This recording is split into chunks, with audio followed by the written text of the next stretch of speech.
chamo Mateus, sou de Chapecó, lá do oeste, do interior, né? Vocês acham que Ladrento, Suzinho, Caroça, Caro, né? Lá de Chapecó, mas é uma alegria sempre voltar aqui. Sou casado com a Evelyn, pai do Rafinha. Quem conheceu o Rafinha aqui no acampamento, aquele menino ruivinho, bem tranquilinho, quietinho, né? Fica quietinho. Eu brinco, é minha cara, só não vê quem não quer, né? Ruivo de olho verde e branco, não tem nada a ver com o pai, né? Mas é uma bênção, eles não puderam vir. Obrigado, Raoni. Obrigado. Eles não puderam vir devido à questão, a minha esposa é professora de Química, então dezembro, quem é professor aqui sabe, é uma correria, também uma viagem, um bate e volta, então por isso que eles não puderam vir. Eu vim de ônibus e em setembro Deus me deu essa graça de poder fazer parte então da nossa convenção. Eu brinco, fiz escadinha, comecei na igreja, depois fui para a Mobisca, hoje estou na CBS, mas é uma alegria, creio que é um lugar de serviço. E estive com vocês em fevereiro, se não me falha a memória, e aqui de novo, então sempre é uma alegria, de fato estou entre amigos aqui. Tem um lugar que eu me sinto muito bem, é São José, tanto aqui com vocês, com o pastor Flavinho, me sinto em casa. Nosso final de semana acerca da Bíblia, eu já vou te convidar a abrir a sua escritura lá em Deuteronômio, você que trouxe, é Deuteronômio, tá? Não é Dorostonômio, que alguns chamam, né? É Deuteronômio, o quinto livro da Bíblia, faz parte do Pentateuco, uma coleção de escritos em que Moisés então escreve. Deuteronômio, você vai abrir em Deuteronômio capítulo 8 e vai deixar aberto aí, está bem fácil Deuteronômio, depois o pessoal das mídias pode colocar também. E pensando acerca desse tema, que é não se esqueça do Senhor, meditando, e a gente precisa ser sincero nisso, o mundo e as coisas que nele há, que existem, muitas vezes nos fazem esquecer da eternidade. Só comigo ou com você também? O mundo e as coisas que nele há nos fazem esquecer da eternidade, do céu, da ressurreição, e acabam tirando o nosso foco, o porquê a gente foi criado e enviado para cá. E eu desejo de fato que você não se esqueça disso. Vou acabar de falar, que é você foi criado para a glória de Deus, amém? E foi enviado para cá para ser uma testemunha do reino dos céus nos reinos da terra, nada menos do que isso. Você foi criado para a glória de Deus e para ser uma testemunha do reino dos céus nos reinos da terra. E o contexto que eu queria abordar com vocês nessa noite é do povo do deserto. Vocês devem se lembrar que de uma família de Jacó, Israel, 75 pessoas, eles se tornam depois de 400 anos um povo basicamente aí em torno das suas 2 milhões de pessoas. E vocês lembram das 10 pragas, sendo a última das pragas, lembra a morte dos primogênitos, dos egípcios, tanto de humanos quanto de animais. E aí o faraó então expulsa aquele povo. Pensem comigo, 2 milhões de seres humanos saindo de uma cidade chamada Ramessés, no deserto, para irem para uma terra que eles não conheciam, a terra prometida chamada Canaã. O caminho dessa cidade de Ramessés do Egito até a terra de Canaã era de apenas 3 meses, e eles fazem esse trajeto em quantos anos? 40 anos. Por quê? Porque em um lugar chamado Cades Barneia, eles se rebelam contra o Senhor. Moisés envia 12 espias para ficarem lá 40 dias, vendo a terra, e 10 deles voltam dizendo, a terra é boa, mas as pessoas lá são como gigantes, e a gente parece o quê? Gafanhotos. E esses 10 espias amedrontam o restante do povo, pastor. Apenas 2, vamos lá? E Caleb voltam, sim, eles são grandes, mas Deus está conosco, aleluia. Porém, Deus fala, vocês ficaram 40 dias lá, agora então a cada dia, né, a cada dia, vocês vão ficar, equivale agora a 1 ano, então 40 anos. E aí o que acontece? De Cades Barneia até a terra de Moabe, eles ficam 38 anos vagando, para que toda aquela geração que saiu do Egito, de 20 anos para cima, morra. E o nosso contexto é o livro de Deuteronômio. Deuteronômio significa repetição da lei.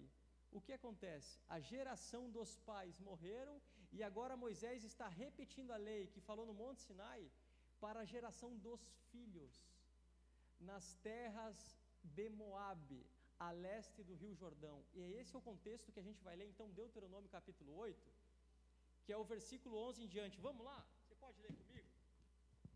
Deuteronômio capítulo 11, O povo, então, essa nova geração, os filhos daqueles que morreram, estão prestes a entrar na terra prometida, naquelas nações pagãs.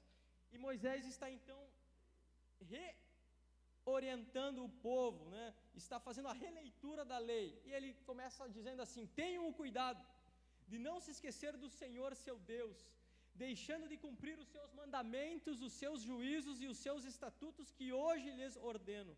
Não aconteça que, depois de terem comido e estarem fartos, depois de haverem edificado boas casas e morado nelas, depois de se multiplicarem o seu gado e os seus rebanhos, e aumentar a sua prata e o seu ouro, e conquistar o iPhone 15, não, isso aqui não está na escritura, tá? Só fiz uma brincadeirinha. E ser abundante tudo o que vocês têm, se eleve o seu coração e vocês se esqueçam do Senhor seu Deus, que os tirou da terra do Egito, da casa da servidão, que os conduziu por aquele grande e terrível deserto de serpentes abrasadoras, de escorpiões e de aridez, onde não havia água, e que fez sair água da rocha para vocês beberem, que no deserto os sustentou com o maná que os pais de vocês não conheciam, para humilhar vocês, para pôr vocês à prova e, afinal, lhes fazer bem. E aí, Moisés está concluindo o pensamento: portanto, não pensem, a minha força e o poder do meu braço me conseguiram essas riquezas. Pelo contrário, lembrem-se do Senhor seu Deus, porque é Ele quem lhe dá força para conseguir riquezas, para confirmar a sua aliança que sob juramento prometeu aos pais de vocês, aquela geração que morreu, como hoje se vê.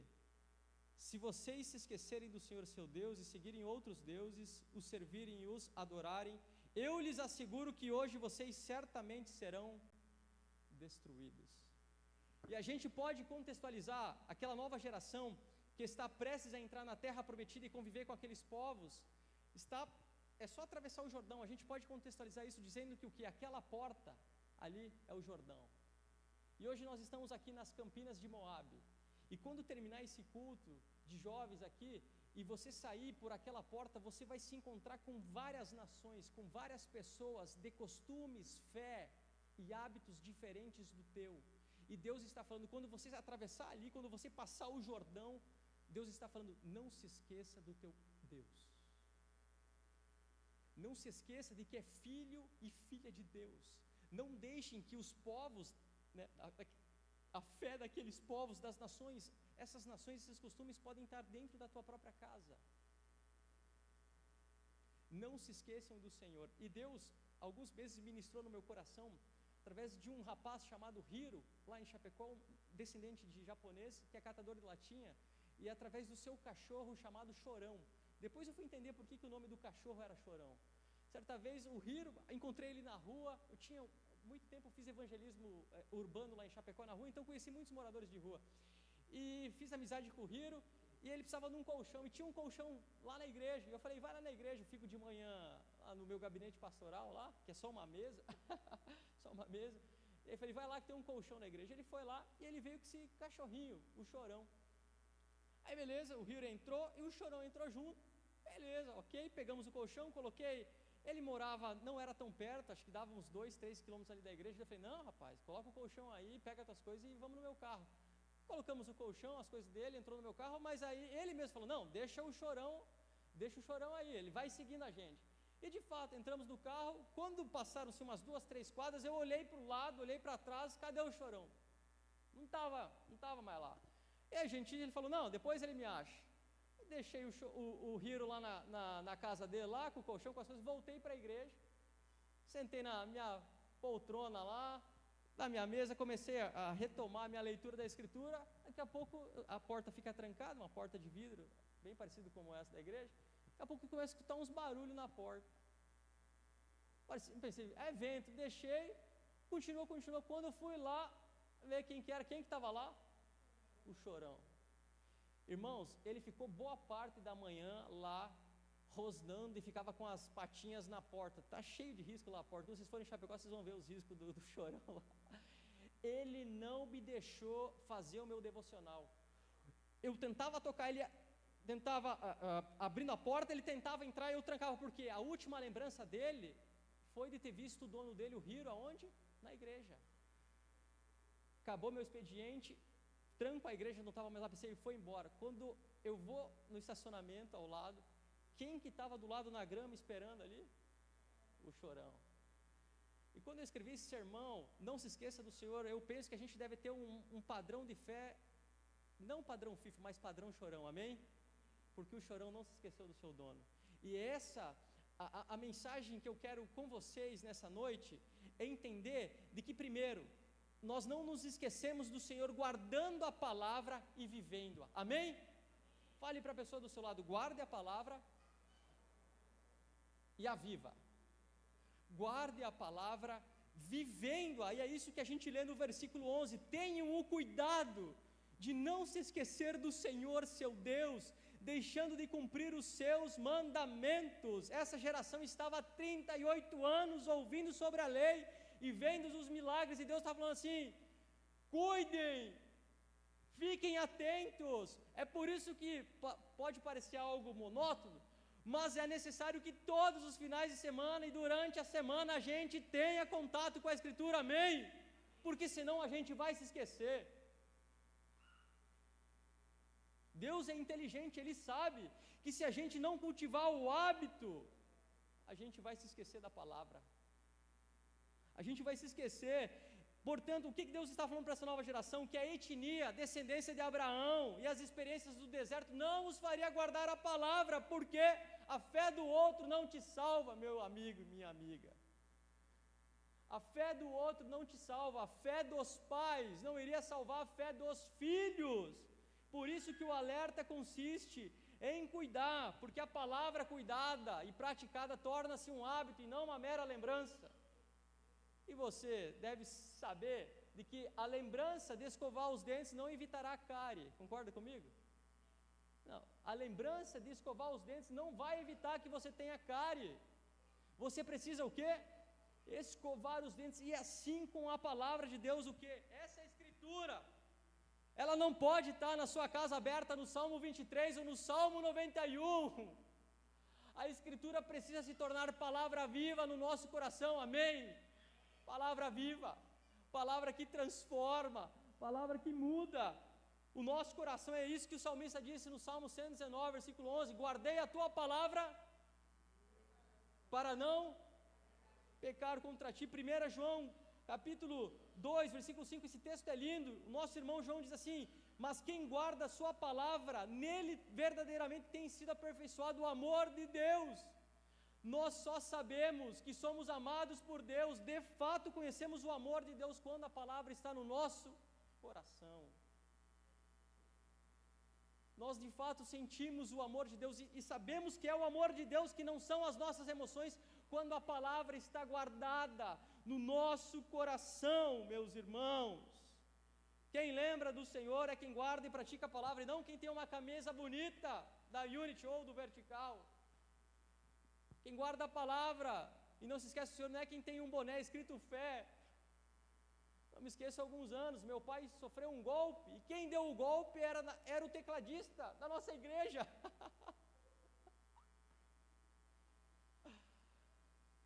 Rapaz, chegou de uma cidade desconhecida, a gente abraçou, almoçava na nossa casa, meu pai tinha uns negócios de carro, colocou o rapaz, cuidado, deu um golpe no meu pai, era o tecladista da nossa igreja naquela época. Porque não significa que você prega a palavra, que você toca guitarra tão bem quanto o Will, ou toca teclado como aquele rapaz lá, que a palavra está no teu coração. Quem não se esquece do Senhor é quem tem a palavra guardada no coração. Amém? Por isso, aquilo que se lê, aquilo que se ora, deve se materializar na tua vida nessa noite. A palavra precisa transcender o papel e entrar nas tuas veias. Ela deve se misturar com a tua alma, com o teu sangue, para que você seja a Bíblia que os outros leem. Amém? Segundo ponto, sem a palavra, sem limites. Porque sem a palavra você segue os desejos do seu coração. Quantas vezes você já pensou em fazer algo ou falar algo e a palavra te impediu de fazer? Só comigo? Ei, mais alguém que se identifica com isso? Você tinha vontade no trânsito, né, de falar de fazer alguma coisa e na hora vem um texto da Bíblia. Não sai a palavra torpe da vossa boca e você... Sem a palavra não há limites. É a palavra, Nini, que impõe limites nas nossas palavras e nas nossas ações. É isso que a gente lê no versículo 12 ao 14, eu te convido a ler, diz assim: não aconteça que, depois de vocês terem comido, depois de vocês saírem do deserto, né, e aí estão na terra prometida e estão fartos, depois de haverem edificado boas casas e morado nelas, depois de se multiplicarem o seu gado e os seus rebanhos, e aumentar a tua prata e o teu ouro, e ser abundante tudo o que vocês têm, se eleve o teu coração, e vocês se esqueçam do Senhor seu Deus, que os tirou da terra do Egito, da casa da servidão. Aquela história, né, que viralizou. Eu era só um membro da igreja, agora eu sou o quê? Baterista. O que aconteceu, coleira? Soberba. É isso que Deus está falando. Os israelitas, enquanto estavam enfrentando os perigos de serpentes, escorpiões, deserto, calor, clamavam a Deus, mas quando estivessem na terra boa, prometida com chuva, o que ia acontecer? Iriam se esquecer do Senhor. E aí a gente começa a entender o porquê Deus deixa a gente sofrer. Porque quando a gente sofre, a gente ora mais. Porque quando a gente sofre, a gente vem mais na igreja. Porque quando a gente sofre, a gente lê mais a Bíblia. Deus estava alertando: ei, cuidem do coração, quando tudo estiver bem, não se esqueçam do Senhor. Não se esqueçam do Senhor. Os jovens aqui, enfim, podem se identificar com isso. Tem jovem que compra um carro, passa no vestibular e esquece de Deus. Ou é só em Chapecó? E também acontece isso aqui. Porque as conquistas, o sucesso elevam o nosso coração e nos tornam orgulhosos, no sentido do quê? Fui eu. E eu fiquei meditando acerca, né, de a gente se achar, nesse sentido, se tornar orgulhoso por causa das nossas conquistas. Por exemplo, quantas vezes você pediu algo para Deus e não aconteceu? Viu? Principalmente quando a gente tem um boleto, né, no dia e a gente não tem dinheiro e fala: Deus, envia um servo teu, Pai, né? Pai, coloca um dinheiro na... Eu já fiz essa oração e muitas vezes Deus proveu, mas muitas vezes Deus não proveu. Tive que pegar emprestado, principalmente com os pais. Então perceba, muitas vezes nós pedimos coisas e Deus não nos dá. Mas eu fiquei meditando: quantas coisas você não pediu e Deus te deu? A maior coisa que eu não pedi e Deus me deu foi o Rafinha, o nosso filho. Eu e a Eve não planejávamos ter o Rafinha em 2020, mas Deus deu.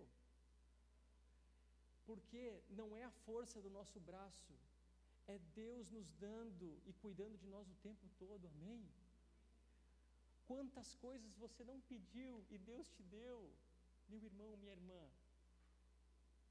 Quantas coisas nós temos que a gente não pediu e que Deus está nos dando, e eu penso que a bênção de Deus é como uma cerca na nossa vida.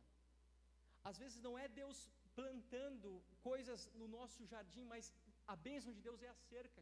O que é essa cerca? Essa cerca impede que os javalis entrem nessa nossa plantação e destruam aquilo que a gente tem planejado. Por quê?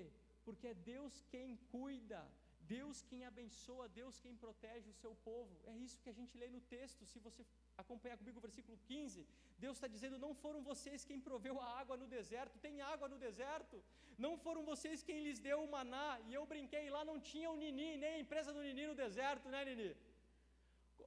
Deus mandou maná do céu, gente, lá não tinha Subway, não tinha Forte, não tinha Atacadão.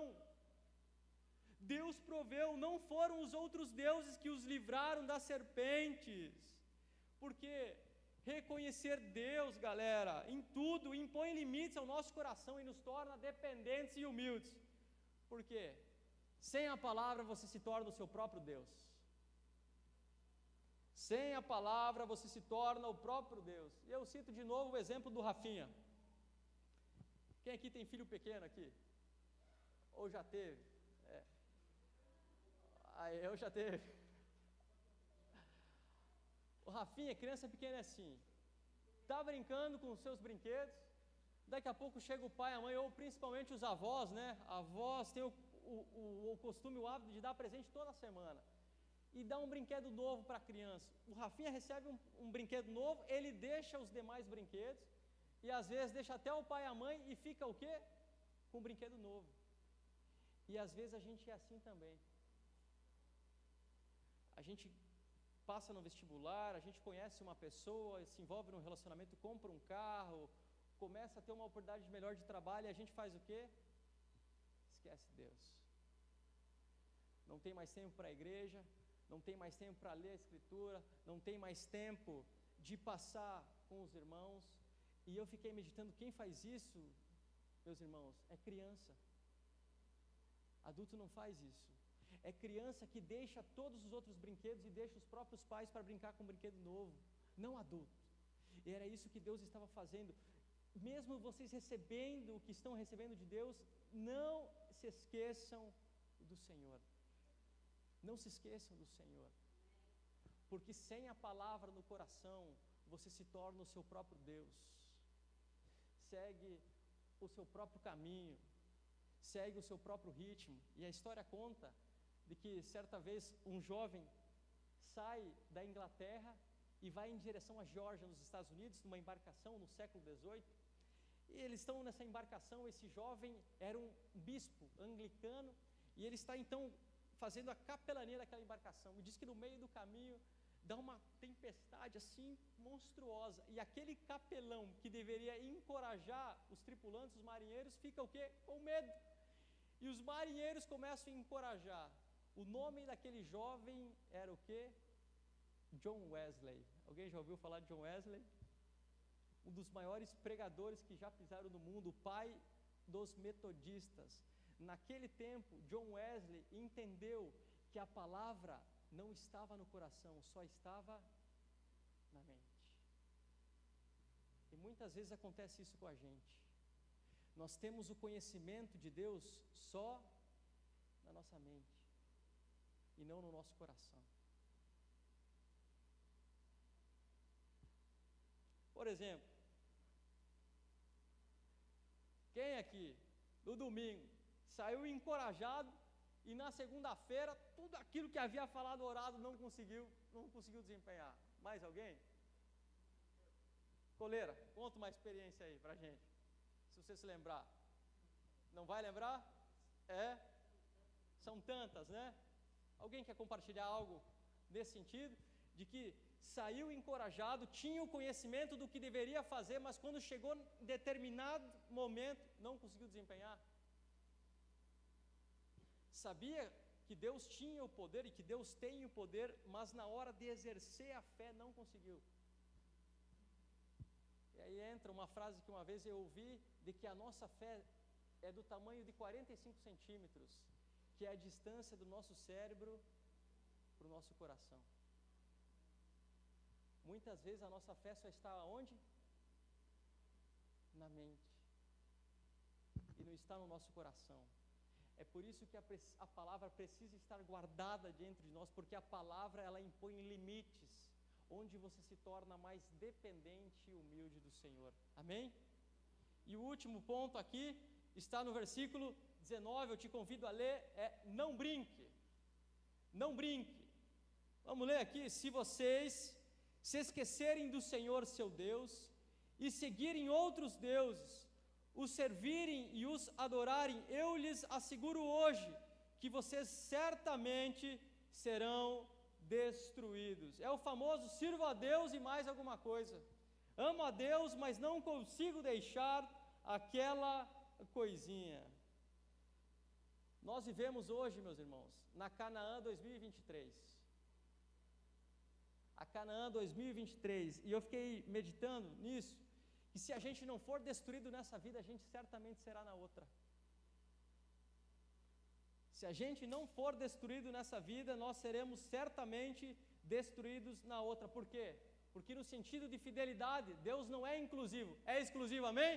Posso ouvir um amém bem pentecostal agora, irmãos?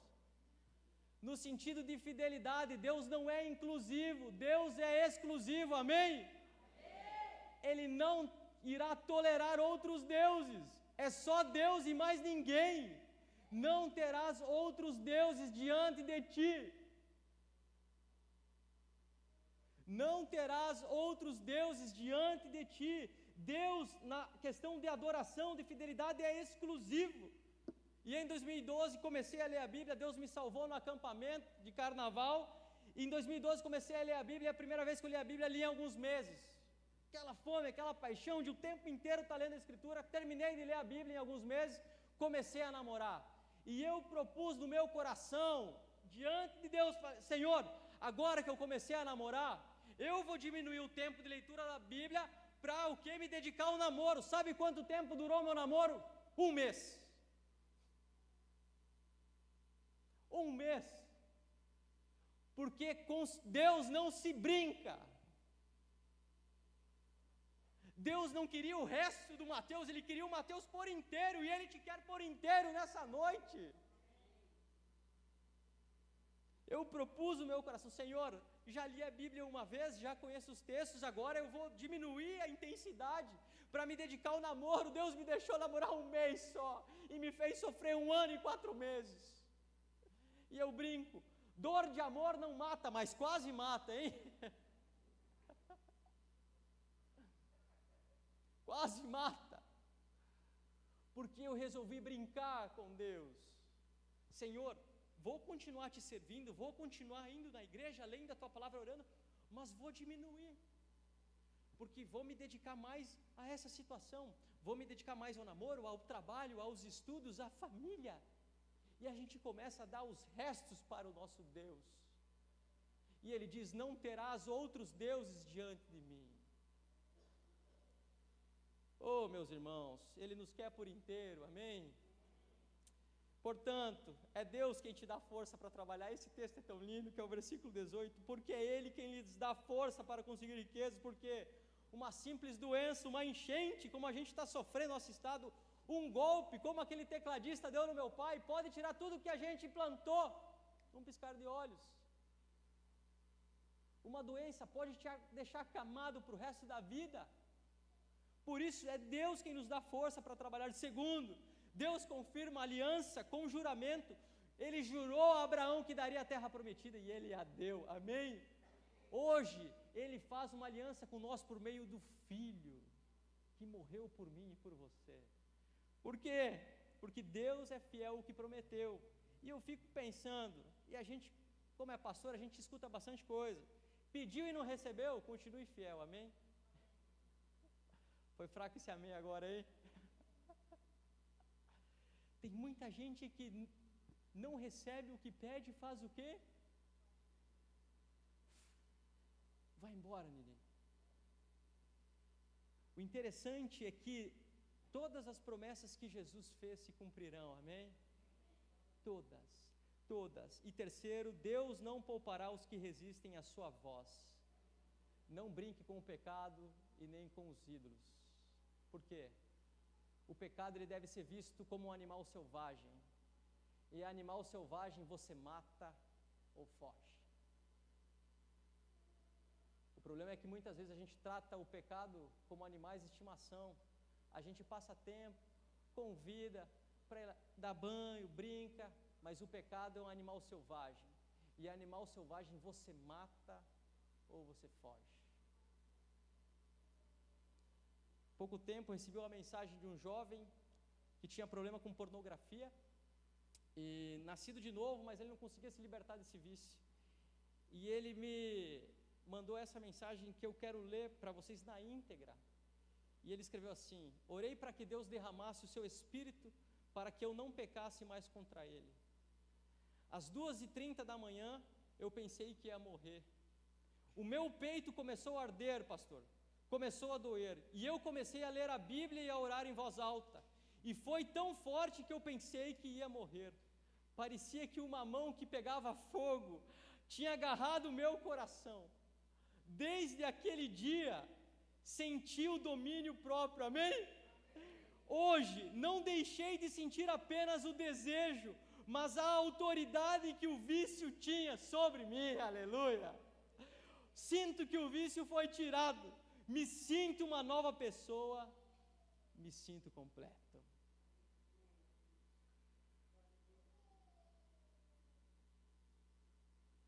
Quando você passar o Jordão, não se esqueça do Senhor. Eu quero te convidar a ficar em pé, e eu vou pedir para o Ministério de Louvor vir aqui na frente. E eu quero, meu desejo é que você se una a outra pessoa, uma pessoa, duplas, e você vai orar por essa pessoa e você vai receber a oração dessa pessoa. Muitas vezes eu penso que quando a gente sai daqui, nesse momento nós estamos todos juntos, e a gente se sente forte. Quem tem a sensação de que está forte aqui, porque está com mais pessoas?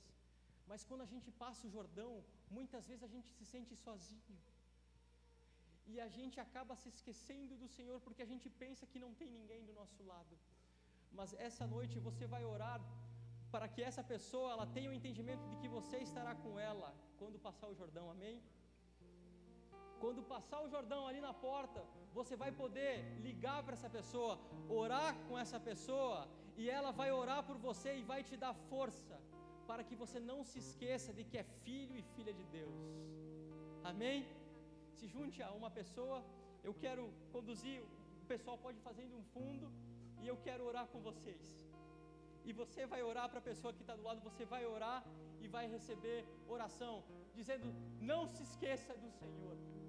Ó Espírito Santo, nós te pedimos, ó Pai querido, o Espírito Santo que está conosco, esse Deus presente que está nesse lugar, ó Pai querido, não esteja só conosco aqui, Senhor, mas ó Pai, Tu estás em nós, e aonde nós formos, o Senhor irá conosco, ó Pai querido.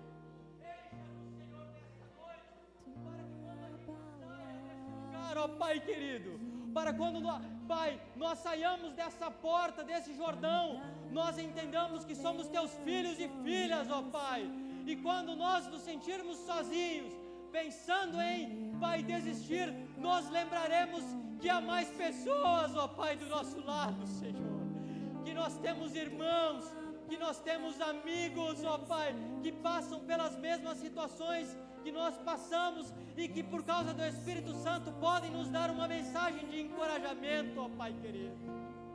Não nos deixe esquecer de Ti, Senhor. Não nos deixe brincar com um animal selvagem chamado pecado, mas nos ensine a matá-lo no poder do Espírito Santo e a fugir dele da aparência do mal, ó Pai querido. Nos ensine a guardar a Tua palavra, nos ensine a viver a Tua palavra, Senhor.